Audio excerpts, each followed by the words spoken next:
Salam Bapak Ibu, saudara-saudari sekalian.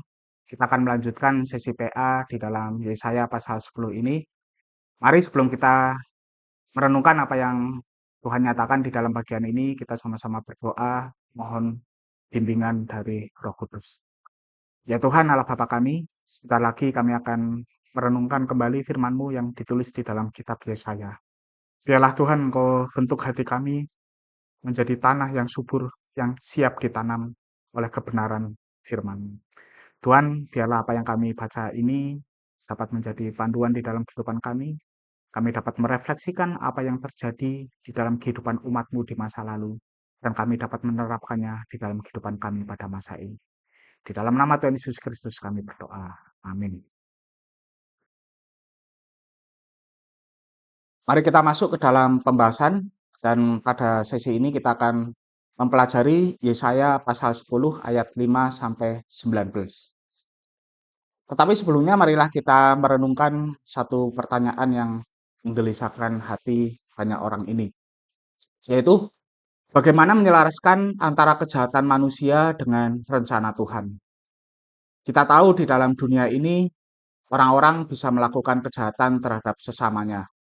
Termasuk juga kita sebagai orang percaya, kita juga dapat menerima tindak kejahatan dari orang-orang di sekitar kita. Dan kalau kita melihat di dalam Alkitab, di situ juga dinyatakan bahwa Tuhan itu berdaulat atas apapun yang terjadi di muka bumi ini. Bahkan kejahatan itu juga ada di bawah kedaulatan Tuhan. Bagaimana kita bisa menyelaraskannya? Karena kalau kita menggali lebih jauh lagi, nanti seolah-olah manusia itu seperti boneka di tangan Tuhan yang digerakkan oleh Tuhan dengan semena-mena. Misalnya ketika Asyur menghancurkan Israel. Asyur memang memberontak kepada Tuhan, tidak percaya kepada Tuhan. Dia menghancurkan Israel, tetapi ini Tuhan pakai supaya mendisiplin umat Tuhan, yaitu Israel yang mulai menyimpang kepadanya. Kalau begitu, apakah Asyur ini hanya boneka Tuhan yang diperlakukan oleh Tuhan dengan sewenang-wenang untuk menjalankan rencana Tuhan? Kemudian ada juga yang kita lihat di masa-masa setelahnya, yaitu ketika Babel menghancurkan Yehuda, dan bahkan ini menjadi pergumulan juga bagi Nabi Habakuk yang sampai terheran-heran kenapa bisa Yerusalem itu jatuh di tangan musuh. Dan contoh yang lebih jelas lagi adalah ketika Yudas mengkhianati Tuhan Yesus. Bukankah ketika Yudas mengkhianati Tuhan Yesus itu juga menjadi hal yang baik, ya, dalam arti Tuhan Yesus harus mati disalib untuk menjalankan karya penebusannya. Dan pada saat itu seolah-olah Yudas itu kelihatannya dialah yang menjadi boneka Tuhan untuk menggenapi rencananya. Dengan demikian, apakah Yudas ini hanya korban di tangan Tuhan, atau Yudas ini justru harus kita beri penghargaan karena dia berjasa di dalam karya penebusan Tuhan Yesus? Inilah yang sangat perlu untuk kita pelajari, dan mengapa kita perlu mempelajari Alkitab dengan detail, dengan urut, kalau bisa ya, dari Kejadian sampai Wahyu, karena di dalamnya banyak sekali harta rohani yang dapat kita pelajari untuk dapat memandang dunia ini dengan lebih jernih, yaitu dengan cara pandang Tuhan. Dengan demikian, kita bisa lebih mengenal Tuhan, lebih tahu maksud Tuhan, dan kita bisa hidup lebih berkenan kepada Tuhan.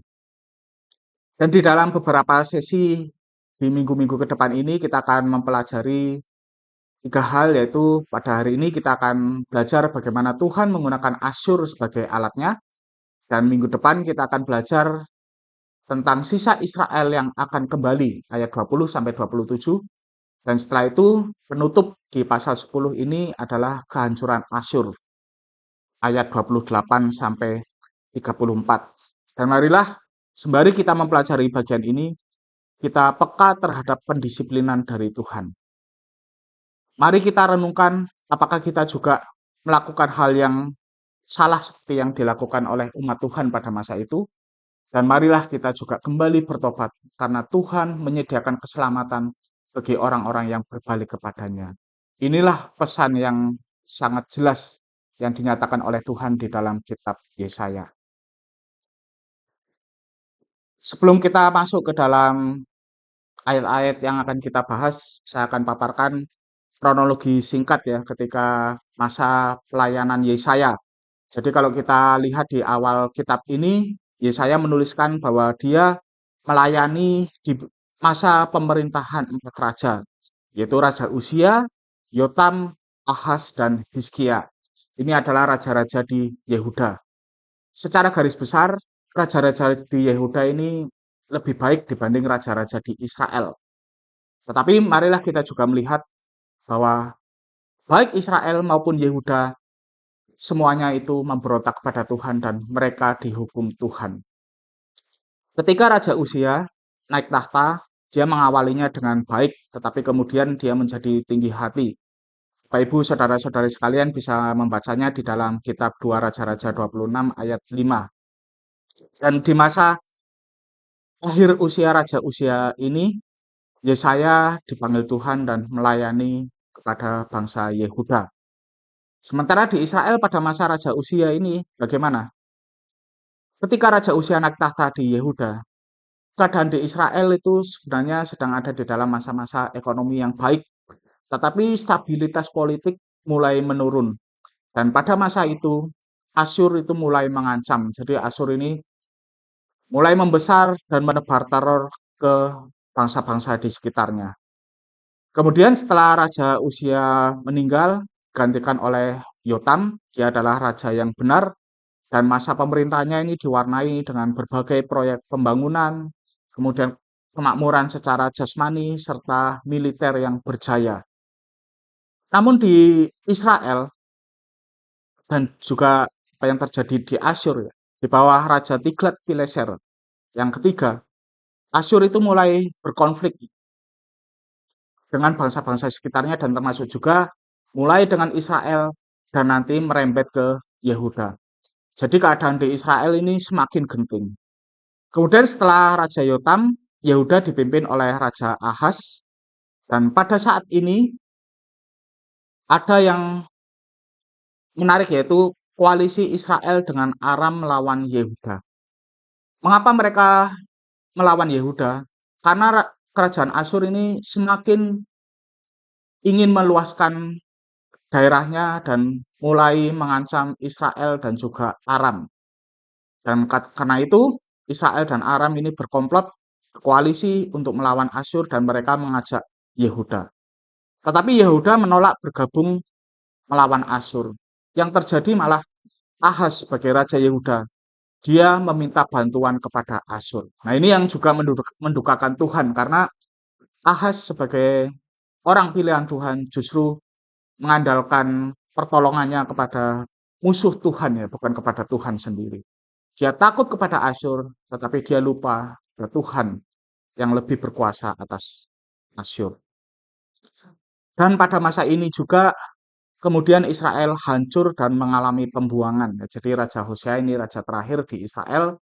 Dan pada saat itu Israel takluk di bawah Asyur dan orang-orang Israel dibawa ke pembuangan. Dan sejarah Israel pun berhenti di sini. Tetapi Yehuda masih ada ya, masih eksis dan dilanjutkan setelah pemerintahan Ahaz, maka Hizkia yang menggantikannya. Dan pada waktu pemerintahan Hizkia ini, Raja Sanherib yang waktu itu berkuasa di Asyur mengepung Yerusalem. Ini sekitar tahun 701 sebelum Masehi. Tetapi pada saat itu Yerusalem dapat diselamatkan. Nanti saya akan baca beberapa bagian Alkitab yang menyatakan tentang hal ini. Bapak Ibu, saudara-saudara sekalian, walaupun Yerusalem selamat pada masa Hizkia, tetapi pada saat itu juga dinubuatkan bahwa kelak nanti Yerusalem pun akan jatuh ke dalam tangan musuh. Bukan di tangan Asyur, tetapi di tangan Babel. Mari kita fokus pada apa yang dinyatakan oleh Tuhan pada dalam bagian ini, yaitu Yesaya pasal yang ke-10 ayat 5 sampai 19. Saya akan bacakan. Yang pertama kita akan baca mulai ayat 5. Demikian firman Tuhan. Tuhan berkata, celakalah Asyur. Asyur kupakai sebagai cambuk dan pentung untuk memukul orang-orang yang kena kemarahanku. Aku mengirim Asyur untuk menyerang bangsaku yang murtad dan yang membuat aku marah. Aku mengutus Asyur untuk merampok dan mencuri dan menginjak-injak bangsaku seperti debu di jalan. Tetapi Raja Asyur mempunyai rencananya sendiri. Ia bertekad untuk memakai kekerasan dan membinasakan banyak bangsa. Ia menyombongkan diri, katanya, Panglima-panglimaku semuanya raja-raja. Kurebut kota-kota Kalno dan Karkemis, Hamat dan Arpad. Kurebut juga kota-kota Samaria dan Damsik. Kukalahkan kerajaan-kerajaan yang menyembah berhala-berhala yang lebih berkuasa dari yang ada di Yerusalem dan Samaria. Samaria dan semua berhalanya sudah kubinasakan. Yang sama akan kulakukan di Yerusalem dengan semua berhala yang disembah di sana.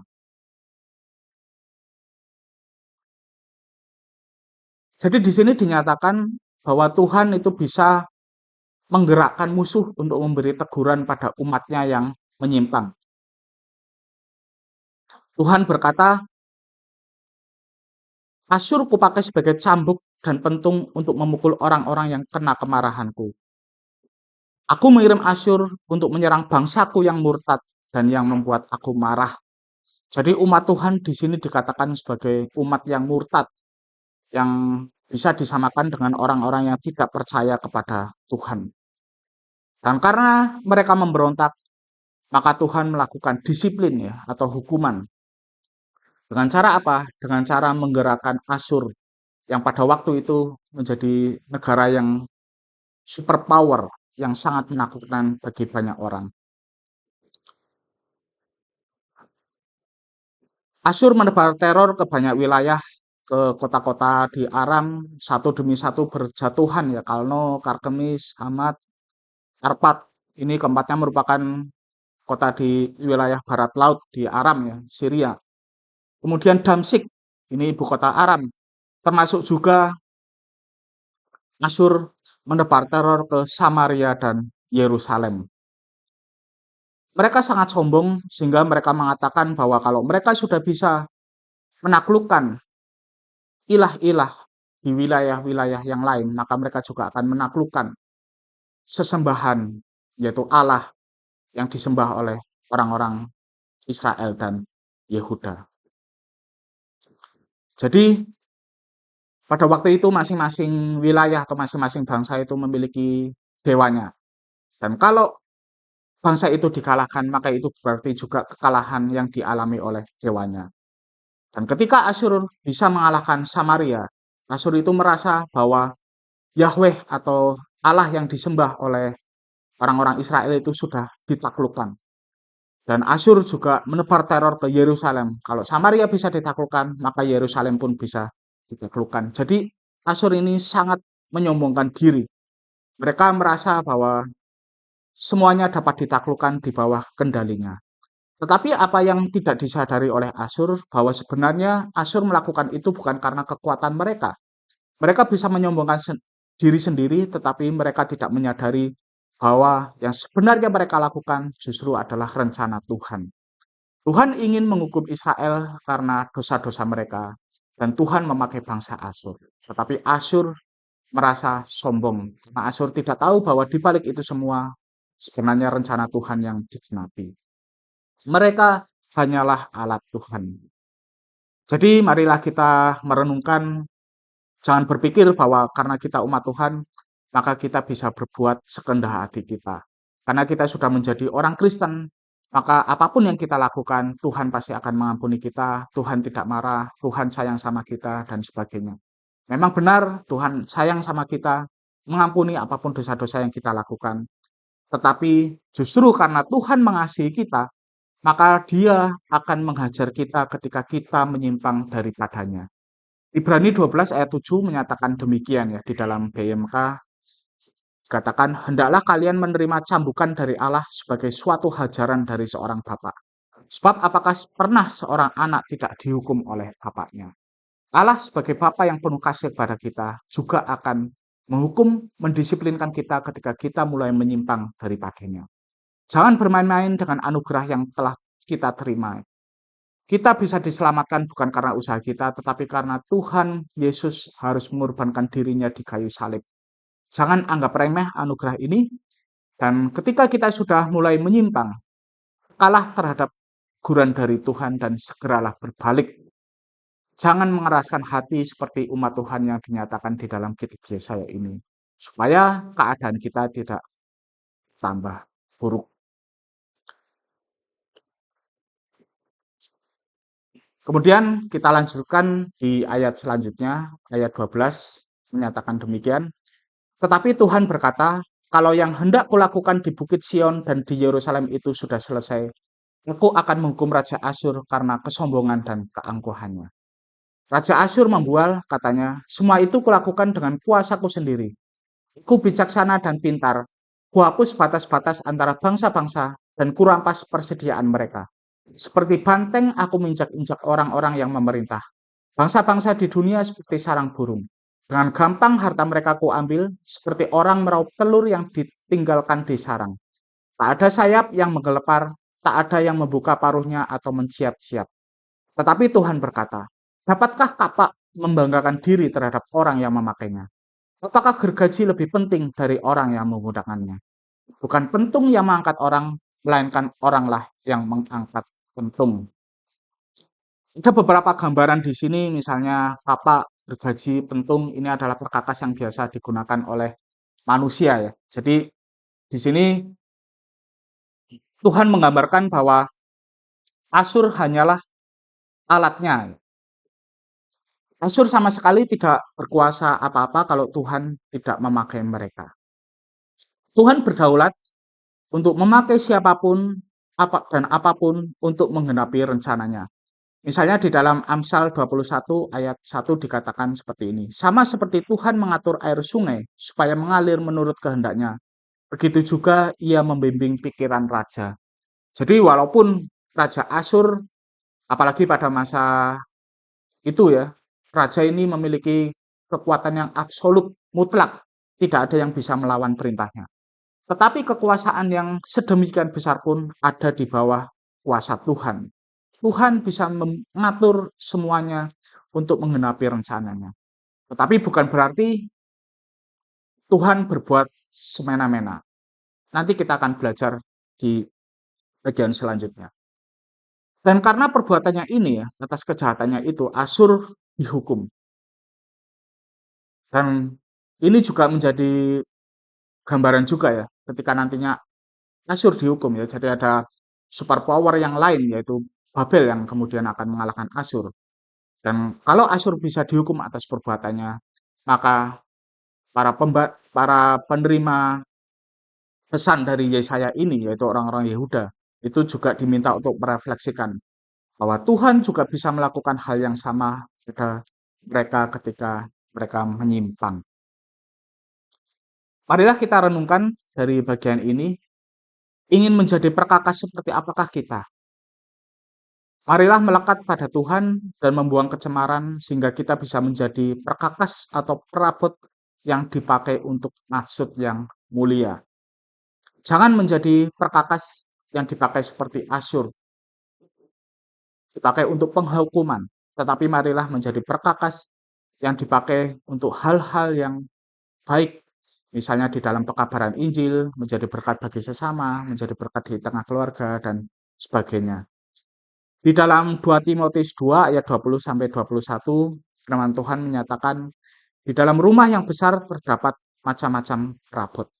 Ada yang dibuat dari perak atau emas, tetapi ada juga yang dari kayu atau tanah. Ada yang dipakai untuk keperluan istimewa, dan ada juga yang dipakai untuk keperluan biasa. Orang yang membersihkan dirinya dari semua yang jahat, orang itu akan dipakai untuk keperluan yang istimewa. Ia menjadi milik yang khusus dan berguna bagi tuannya. Ia disediakan untuk dipakai bagi setiap pekerjaan yang baik. Marilah kita taat kepada Tuhan di dalam situasi apapun, karena Tuhan itu sanggup untuk menggunakan kita menggenapi rencananya yang mulia di tengah situasi yang segelap apapun. Kemudian bagian terakhir pada sesi ini, kita teruskan pembacaan ayat Alkitabnya. ayat 16. Karena orang Asyur telah menyombongkan diri, Tuhan yang Maha Kuasa akan mendatangkan wabah penyakit untuk menghukum perwira-perwira yang tegap-tegap. Mereka akan mengidap demam tinggi seperti api yang membakar terus-menerus. Allah yang suci, cahaya Israel, akan menjadi seperti nyala api yang dalam satu hari membakar habis segala sesuatu, bahkan semak-semak berduri. Hutan-hutan lebat dan ladang-ladang subur di negeri Asyur akan dibinasakan sama sekali. Seperti orang sakit yang merana sampai mati. Pohon-pohon akan tinggal sedikit saja sehingga anak kecil pun dapat menghitungnya. Di sini dinyatakan bahwa Asyur juga masih ada di dalam kedaulatan Tuhan. Ada hukuman yang akan diterima oleh Asyur. Menarik di dalam ayat 17 dinyatakan cahaya Israel seperti nyala api yang dalam satu hari membakar habis segala sesuatu. Ini dapat kita bandingkan yang Alkitab biasanya menyatakan Tuhan adalah cahayaku dan keselamatanku. Tuhan adalah terangku ya kalau di dalam terjemahan baru. Bapak Ibu, saudara-saudari sekalian bisa membacanya di dalam Mazmur 27 ayat 1. Jadi Tuhan yang menjadi terang bagi orang-orang yang percaya kepadanya. Tetapi terang Tuhan itu yang penuh dengan kekudusan akan membakar habis orang-orang yang mencoba memberontak kepadanya. Dan yang dinyatakan di dalam bagian ini itu kemungkinan mengacu pada tahun 701 sebelum Masehi, seperti yang saya paparkan tadi. Ketika Sanherib, yaitu Raja Asyur, mengepung Yerusalem, dan ketika itu Raja Hizkia doa kepada Tuhan. Dan kemudian Tuhan mengutus Yesaya untuk menyampaikan pesan Tuhan untuk menguatkan Raja Hizkia. Dan kemudian secara ajaib, malaikat Tuhan menewaskan 185.000 prajurit Asyur hanya dalam satu hari. Makanya situ dikatakan ya, Allah yang suci, cahaya Israel itu akan membakar habis segala sesuatu. Tuhan akan mendatangkan wabah ya kepada perwira dan akan membakar terus-menerus. Di dalam satu hari mereka terbakar habis. Bapak Ibu sekalian bisa membacanya di dalam kitab 2 Raja-Raja pasal 18 dan 19. Ini sejarah umat Tuhan yang sangat menarik. Bagaimana umat Tuhan ada di dalam situasi yang terjepit, ya terpojok. Kelihatannya tidak ada jalan keluar. Tetapi ketika bersandar pada Tuhan, Tuhan itu bisa memberikan jalan keluar yang ajaib, yang ada di luar pikiran manusia. Jadi kita belajar bahwa tidak ada kuasa sebesar apapun di dunia ini yang tidak tunduk di bawah kedaulatan Tuhan. Ayat 18 sampai 19. Dan kalau kita melihat di dalam perjanjian baru ya, jauh setelah masa Yesaya ketika Mesias yang dijanjikan di dalam masa Yesaya ini sudah lahir dan menuntaskan karya keselamatannya. Pada masa-masa akhir hidup Tuhan Yesus ketika dia akan disalib, dia dihadapkan pada Pilatus, dan Pilatus juga kelihatannya menyombongkan diri, kelihatannya dia bisa melakukan sesuatu, memutuskan nasib Tuhan Yesus. Tetapi apa jawab Tuhan Yesus? Di dalam Yohanes 19 ayat 11 dikatakan, kalau Allah tidak memberikan kuasa itu kepadamu, engkau sama sekali tidak punya kuasa atasku. Jadi yang dilakukan Pilatus dan juga orang-orang Yahudi, prajurit-prajurit Roma, Yudas, dan sebagainya, itu semua ada di dalam izin Tuhan. Dan mereka melakukannya itu di dalam koridor rencana Tuhan. Tidak ada sesuatu pun yang ada di luar rencana Tuhan. Tidak ada sesuatu pun yang lebih berkuasa di atas kedaulatan atau kekuasaan Tuhan. Dan di sini bangsa Yehuda itu diajar untuk bergantung pada belas kasihan Tuhan dan bukan belas kasihan dari Asyur. Kemudian pertanyaan yang penting, mengapa Asyur kalau itu ada di dalam rencana Tuhan ya, kalau mereka melakukan serangan kepada Israel itu sebenarnya ada di dalam rencana Tuhan. Mengapa mereka tetap dihukum? Jadi Alkitab menyatakan bahwa Asyur tetap harus bertanggung jawab karena tindakan mereka itu dilakukan atas dasar motivasi yang jahat. Tuhan memperhatikan apa motivasi kita di dalam melakukan sesuatu. Dan ketika Asyur menghancurkan bangsa Israel, motivasinya hanya untuk kepuasan diri, untuk menyombongkan diri, dan bukan untuk kemuliaan Tuhan, maka disitulah letak alasan mereka dihukum Tuhan. Jadi mereka dihukum Tuhan karena memang mereka berbuat jahat. Pengkhianatan Yudas pun demikian ya.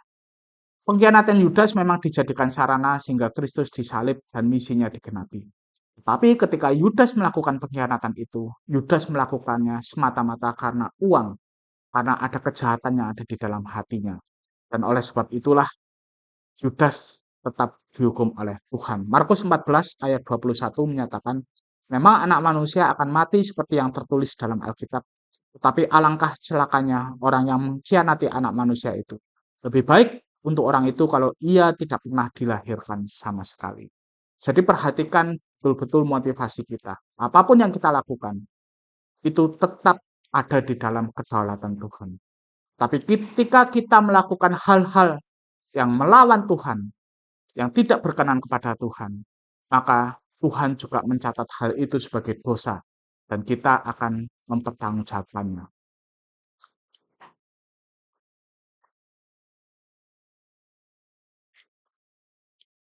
Kesesatan Asyur seperti juga yang dilakukan oleh bangsa-bangsa lain yang melawan Tuhan di dalam Alkitab, mereka jumawa dan mengabaikan adanya Tuhan yang berdaulat. Mereka terus saja melakukan kejahatan dan berpikir tidak ada sesuatu pun yang menghentikan mereka. Bukankah fenomena seperti ini masih terjadi sampai sekarang? Ada orang-orang atau negara-negara yang merasa diri superpower ya. Di dalam Alkitab pun ada ya, Mesir, Asyur, kemudian Babel, Roma. Kita melihat bahwa semuanya itu runtuh dan tidak ada bekasnya sampai sekarang ini. Jadi jangan menjadi sombong dengan apa yang kita lakukan. Perhatikan betul-betul motivasi kita. Marilah kita tundukkan diri di bawah kedaulatan Tuhan dan juga kehendak Tuhan. Ada dua pelajaran yang akan saya paparkan dari bagian ini. Yang pertama, yaitu kedaulatan Tuhan itu mutlak. Tidak ada yang bisa menandinginya. Mazmur 115 ayat 3 menyatakan, Allah kita ada di surga, ia melakukan apa yang dikehendakinya. Jadi termasuk semua kejahatan yang ada di muka bumi ini itu ada di dalam kendali Tuhan. Dan bahkan dia mampu menggunakannya untuk menggenapi rencananya. Seperti juga kejahatan yang dilakukan oleh abang-abang Yusuf kepada Yusuf. Mereka motivasinya tidak baik. Tetapi di dalam kejahatan mereka pun Tuhan yang berdaulat itu sanggup menjalin sedemikian rupa sehingga justru kejahatan mereka itu menuntun Yusuf untuk pergi ke Mesir dan pada akhirnya menjadi penguasa di Mesir dan menyelamatkan keluarga dan bangsa Israel kelak ya. Dan dari turunannya ini ya, dari bangsa Israel ini yang bisa bertahan dari kelaparan, maka lahirlah Mesias yang dijanjikan di dalam kitab Yesaya ini. Dan ini menjadi penghiburan bagi kita untuk terus setia menjalani panggilannya ya. Jangan takut terhadap apapun yang ada di sekitar kita ya, tantangan pelayanan yang ada di hadapan kita. Kita ingat Tuhan itu berdaulat. Bahkan rancangan jahat manusia pun bisa Tuhan pakai untuk membawa kebaikan bagi kita. Kemudian yang kedua, Tuhan menuntut pertanggungjawaban atas perbuatan kita. Perhatikan selalu hati kita ya. Karena seperti Tuhan Yesus ajarkan ya di dalam Lukas 6 ayat 45. Orang yang baik mengeluarkan hal-hal baik karena hatinya berlimpah dengan kebaikan. Orang yang jahat mengeluarkan hal-hal yang jahat karena hatinya penuh kejahatan. Sebab apa yang diucapkan oleh mulut itulah yang melimpah dari hati. Jadi semuanya itu bersumber dari hati. Mintalah kepada Roh Kudus untuk mentransformasi, memperbarui hati kita supaya hati kita itu menjadi seperti tanah yang subur yang siap ditanam oleh firman Tuhan. Carilah selalu tuntunan dari Roh Kudus dan Alkitab untuk dapat menimbang dan melakukan hal yang benar.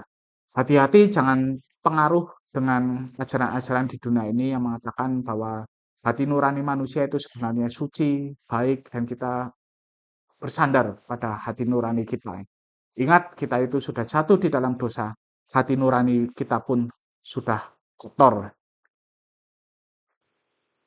Refleksi, marilah kita renungkan dan juga kalau Bapak Ibu, saudara-saudara sekalian ada altar keluarga atau ada kelompok kecil, mari jawab pertanyaan ini. Yang pertama, sebutkan contoh-contoh tindakan yang terlihat baik namun dilakukan dengan motivasi yang keliru di area di era media sosial sekarang ini. Bagaimana tanggapan Anda dengan fenomena ini? Dan yang kedua, apakah tindakan yang didasarkan atas motivasi yang baik dan motivasi yang keliru akan berbeda hasilnya? Jelaskan jawaban Anda. Kutipan dari seorang ahli Biblika yaitu D.A. Carson, Allah berdaulat mutlak, tetapi kedaulatannya itu tidak dijalankan dengan cara mengabaikan tanggung jawab manusia. Marilah kita tutup untuk PA sesi ini, kita akan berdoa. Tuhan, awasilah jalan kami, sehingga kami senantiasa ada dalam rencana-Mu bagi hidup kami. Berilah kami kepekaan untuk dapat membedakan isi hati-Mu dengan suara-suara lain yang dapat menjerumuskan kami. Jika pada saat ini kami mulai menyimpang, mohon berikan pengertian dan kekuatan untuk kembali ke jalan-Mu. Kami percaya bahwa Engkau adalah Allah yang penuh kasih, dan Engkau pasti akan membimbing kami sebagai anak-anak-Mu hidup taat padamu. Kuatkan kami menghadapi segala macam pencobaan, tantangan pelayanan, pergumulan iman, sehingga kami tidak terjerumus seperti apa yang dilakukan oleh umat-Mu, Israel dan Yehuda, yang takluk di tangan musuh. Engkau telah menebus kami dengan darah-Mu yang mahal. Engkau telah menang atas maut, dan kami percaya kami juga akan menang atas situasi apapun di dalam dunia ini. Dan Bapak Ibu, saudara-saudari sekalian, terimalah berkat dari Tuhan. Tuhan memberkati engkau dan melindungi engkau. Tuhan menyinari engkau dengan wajahnya dan memberi engkau kasih karunia. Tuhan menghadapkan wajahnya kepadamu dan memberi engkau damai sejahtera. Amin. Sampai jumpa di dalam sesi selanjutnya.